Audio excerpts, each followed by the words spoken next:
এই সফরটাকে তুলনা করে বলেছেন, উদাহরণ দিয়ে বলেছেন, মুস্তাজিল্লিন ইয়াস্তাজিল্লু তাহতা শাজারাতিন। দুনিয়ার মানুষের সফরের অবস্থা হলো যেমন একটা মানুষ পথে চলে, চলতে চলতে ক্লান্ত হয়ে পড়ে, শ্রান্ত হয়ে পড়ে, তো ওই মানুষটা একটা গাছের ছায়া পেলে ওই ছায়ায় কিছু সময় বিশ্রাম নেয়। তো কিছু সময় বিশ্রাম নিয়ে আবার বিশ্রাম শেষ হয়ে গেলে আবার রওনা করে। ওই ছায়াটাকে বাড়ি বানায় নেয় না, ওই গাছের ছায়াটাকে বাড়ি বানায় নেয় না, ওখানে থাকে না, ওখানে কিছু সময় শুধু বিশ্রাম নেয়।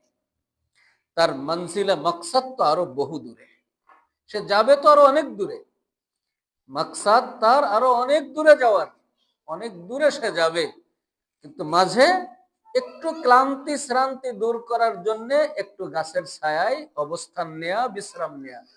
এই হলো দুনিয়ার উদাহরণ। রাসূল করিম সাল্লাল্লাহু আলাইহি ওয়াসাল্লাম জানাইছেন, হে আমার প্রিয় দ্বীনী ভাইয়েরা, আমাদের জীবনের সফর শুরু হয়েছে আরো অনেক আগে। আব্বাজান আদম আলাইহিস সালামকে তৈরি করার পরে আল্লাহ তাআলা তার পিঠ থেকে দুনিয়ায় যত জান্নাতি মানুষ আসবে, যত জাহান্নামী মানুষ আসবে, সব মানুষের রূহ তৈরি করছিলেন, রূহ বের করছিলেন।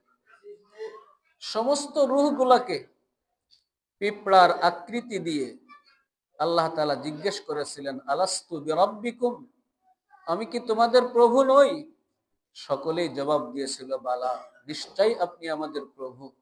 এই প্রশ্ন উত্তরের পরে রূহগুলিকে আল্লাহ তাআলা রূহের জগতে রেখেছেন।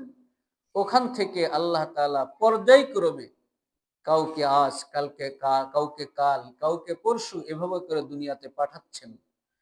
তো সেই রূহের জগৎ থেকেই সফর শুরু হয়েছে, রূহের জগৎ থেকেই সফর শুরু হয়েছে।